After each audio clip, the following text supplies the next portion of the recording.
ils ont une idée, c'est que avec ce qui vient de se passer à Auschwitz, avec ce qui est en train de se passer, on est en 1942, nous savons désormais que ça n'est pas un problème d'instruction, que ça n'est pas un problème de culture, qu'on peut être extrêmement cultivé, très très instruit, et ne pas préférer la démocratie au fascisme. Je vous rappelle que le patronat français a massivement collaboré, il a préparé dès 1932 des négociations avec Hitler. Les professeurs d'université en Allemagne, en Italie, en France ont choisi Hitler. Et donc, si ça n'est pas un problème d'instruction, c'est donc que c'est un problème d'éducation politique. Ce que Condorcet avait déjà dit 2 siècles plus tôt. Le père Condorcet, dans son plan d'éducation, il y a 2 parties. Il y a l'instruction publique des enfants et il y a l'éducation politique des adultes, que Condorcet appelle l'éducation populaire. Parce que Condorcet dit, vous savez, une démocratie, ça tombe pas du ciel. Hein. Une république, ça s'apprend. C'est pas naturel, ce truc-là. Ce qui est naturel, c'est la loi de la jungle, c'est la force, c'est le capitalisme, c'est la privatisation. Ça, c'est naturel, ouais. Mais faire une société égalitaire, prendre soin de tout le monde, c'est du boulot, quoi. Et ça s'apprend. Et donc, Condorcet avait dit, si vous ne faites pas l'éducation politique des jeunes adultes, c'est-à-dire si vous n'apprenez pas aux adultes la démocratie, la citoyenneté, la République, vous allez simplement bâtir une société dans laquelle les inégalités seront désormais fondées sur les savoirs. Putain, il avait lu Bourdieu, Condorcet, ou quoi? Évidemment, on avait soigneusement enterré le 2e volet de Condorcet, hein, évidemment. Et donc il faut une Shoah, mesdames, messieurs. 6 millions de juifs dans les camps, partis en fumée, pour qu'on accepte cette idée toute bête, toute simple. C'est que la République, l'État républicain a une responsabilité dans l'éducation politique des jeunes adultes, pas des enfants. Ça, tout le monde peut le comprendre.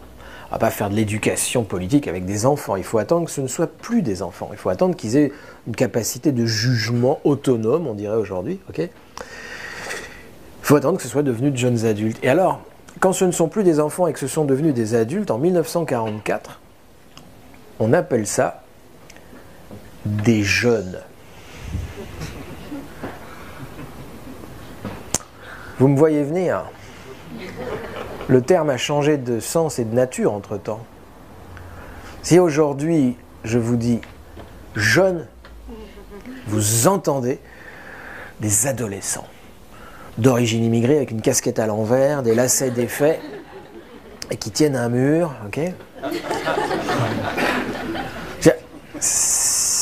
Quand Sarkozy nous parle des jeunes, quand il dit « les jeunes », on est d'accord, il ne parle pas d'un type qui a 26 ans, qui est marié à une catholique, qui a déjà 3 enfants, qui a fait Sciences Po et qui travaille dans une banque, ok ? C'est pas ça un jeune. Ça c'est un adulte, même s'il avait 21 ans, ça serait un adulte. Okay ? Et donc, pas en 44. Pas en 44. En 44, un jeune, en 44, l'adolescence n'existe pas, parce que c'est une catégorie qui va se mettre en place dans les années 60, l'adolescence. Ça n'existe pas. En 44, vous avez des gosses, des enfants, et vous avez des adultes. Il n'y a rien entre les deux, d'accord ? Quand un gosse est devenu un adulte, il a 21 ans, il a un costard, une cravate, et il va rebâtir la France qui est rasée par des bombes américaines avec de l'argent et des entreprises américaines, hein, comme ils font tout le temps en Irak, partout. C'est une vieille recette. Et donc ça s'appelle un jeune. Et donc, ils vont rajouter une nouvelle direction dans ce ministère de l'Éducation nationale, et c'est un projet totalement révolutionnaire. Hein. Et à côté des grandes directions classiques de ce ministère qui ont toujours existé, la direction du primaire, la direction du secondaire, la direction du supérieur, la direction des arts et lettres, on va y revenir à celle-là, et la direction de l'éducation physique et des activités sportives, eh bien, on va créer en 1944 une nouvelle direction. Et c'est Christiane Faure qui va s'en occuper.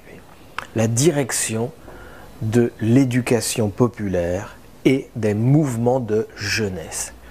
Pourquoi des mouvements ? Parce qu'elle ne veut pas confier ce travail aux enseignants. Éducation populaire veut dire éducation politique, okay ? Éducation à la démocratie, éducation critique, et avec des adultes, sauf qu'on ne sait pas faire ça. On n'a jamais fait ça, alors Elle va recruter des gens dans plein de métiers. Aujourd'hui, on dirait des médias ou des métiers d'expression. À l'époque, on appelle ça la culture populaire. Ça a disparu, ce terme. Pour cause. Et donc, elle va chercher des gens de la presse, des journalistes, des gens du livre, des écrivains, des cinéastes. Chris Marker va rentrer dans son équipe un peu plus tard, dans les années 50. Des gens de la radio. Pierre Schaeffer, qui va créer Radio France après, quand il va quitter. Des gens du théâtre, des gens des arts plastiques, de la musique, des ethnologues, etc. Enfin bref, elle va réunir une équipe de gens qui ont un métier. Elle va leur demander s'ils accepteraient de quitter leur carrière, en quelque sorte, et de venir à l'éducation nationale pour inventer les conditions d'une éducation critique des jeunes adultes, parce qu'on ne sait pas faire ça. Comment est-ce qu'on fait de l'éducation politique sans que ça soit de l'endoctrinement? Quelles sont les conditions déontologiques? Et ils sont 18 à embarquer dans l'histoire.